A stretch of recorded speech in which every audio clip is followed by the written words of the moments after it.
Hey everyone, and welcome back to another video in the Beginner's Backpacking series. Today I want to talk about footwear. Yep, I want to talk about shoes, and we talk about your feet in general. So today my goal is to get you guys some information on how to pick the right pair of shoes to start backpacking in. Now, a lot of times I see there's this old myth that to go backpacking, we need to have these big leather hiking boots that you see on TV. And generally everybody in their backpacking career has bought a set of those and severely regretted it.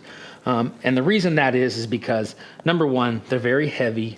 They're a very old, been used forever. Well, if it works, don't fix it type of situation, but they're very heavy.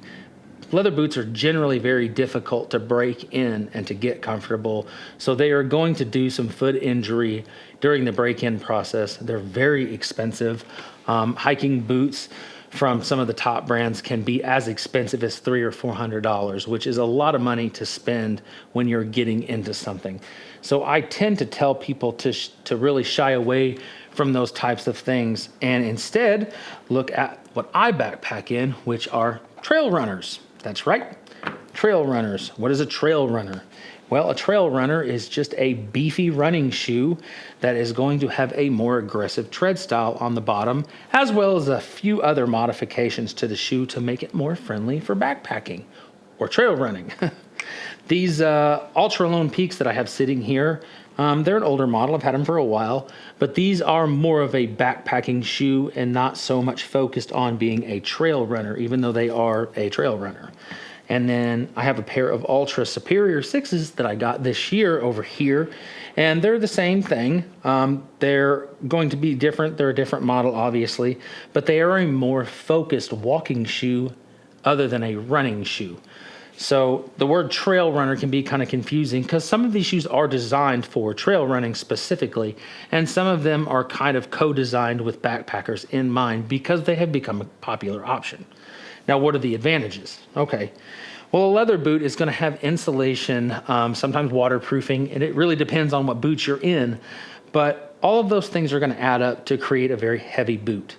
When you're talking about dealing with moisture, your feet are probably at some point in time, either due to rain, water crossings, or sweat, are going to get wet. Now, when you're in a boot that is waterproofed and has Gore-Tex insulation, you're just going to trap all that moisture on the inside of the boot. Whereas a trail runner is designed to let that moisture out of the shoe. I always tell people you can walk a trail runner dry. I have walked all the way through a creek in my trail runners very many times and have walked them dry in a few hours and have not been uncomfortable while I was doing it. The other reason that is because I always pair my trail runners with a good pair of merino wool socks, like these Smart Wool merino wool socks that I have here. I usually also wear darn tough socks. So a lot of times that's about the two brands you're going to catch me with. But a good merino wool sock will mitigate moisture 1,000 times better than a cotton sock. And it will also really help with the prevention of blisters and all kinds of other nasty stuff that you don't want happening with your feet, because merino wool is naturally antimicrobial. So it's not going to stink as bad or hold and harbor bacteria, all those things. So your feet are really some of the most important things you take backpacking because that's what makes it possible. So taking care of your feet and making the right decisions for them along the way is going to be crucial if you want to have a great experience. Now, with a shoe like these Ultras, you can see the front of the shoe is designed a little bit differently than like a standard tennis shoe. And this is called the foot shake foot box. It's something that Ultra's done for a long time. This gives you an opportunity for your toes to spread out at the end of the shoe, which drastically reduces the chance for inner toe blisters, which I've seen some people get.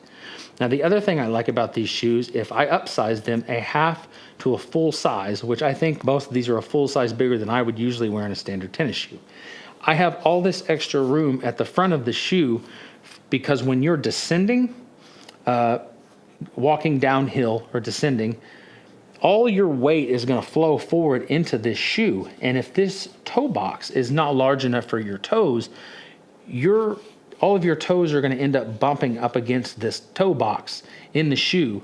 And that is, if you've ever seen it before, it's pretty nasty. That's the quick way to lose a toenail. You're basically putting all that force on the front of your toes. You can blister the front of them. You can injure your toenails and lose your toenails. You've seen people have that happen on the AT if you've ever watched those videos. That's what causes that, is really and truly a improperly sized shoe. So you want to be thinking about that when you are looking at shoes, a half size or a full size bigger. Even if when you first put the shoe on, it feels a little strange. I promise you that's going to pay you big dividends in the long run. And that also doesn't mean to size the shoe so large that you can put your whole fist in the front of the shoe and then put your foot in it. Like I said, you want to be a half to a full size bigger, in my opinion, and have, a real solid chunk of space in this foot box separating your toes from the front of the tennis shoe. Another thing I will touch on when it comes to trail runners is people always say, well, I need boots because I need ankle support. These trail runners have tons of ankle support, which really comes from the sole of the shoe. If you can see, it's pretty difficult for me to twist this shoe because it's a nice stable platform. Ankle support does not mean having something wrapped around your ankle. That's a misnomer from long ago. It really comes down to how your feet are being planted. And when I'm wearing these, I feel way more connected to the ground and kind of can feel what I'm stepping on, as opposed to a boot where I'm not really sure if I'm standing on something solid or not, if that makes sense to you. It's something that you kind of have to experience on your own. So in conclusion, if you're looking for your first pair of shoes to get out on the trail in, I suggest that you start with trail runners. There's several great brands out there like Ultra, Brooks, Saucony. The list goes on, and I'm not really specific to any of those brands. I'm like anyone else. I have the brands that I like, and I do own a few different brands of trail runners. But it's going to come down to your personal preference and that shoe being able to kind of provide the features that you want it to provide. If I can answer anything for you guys as far as footwear for the trail, just leave a comment down below. And if you enjoy these videos, it would mean a lot to me if you would subscribe and follow along, because we have a lot more videos to go through and a lot more things to talk about. So until the next time, thanks for stopping in.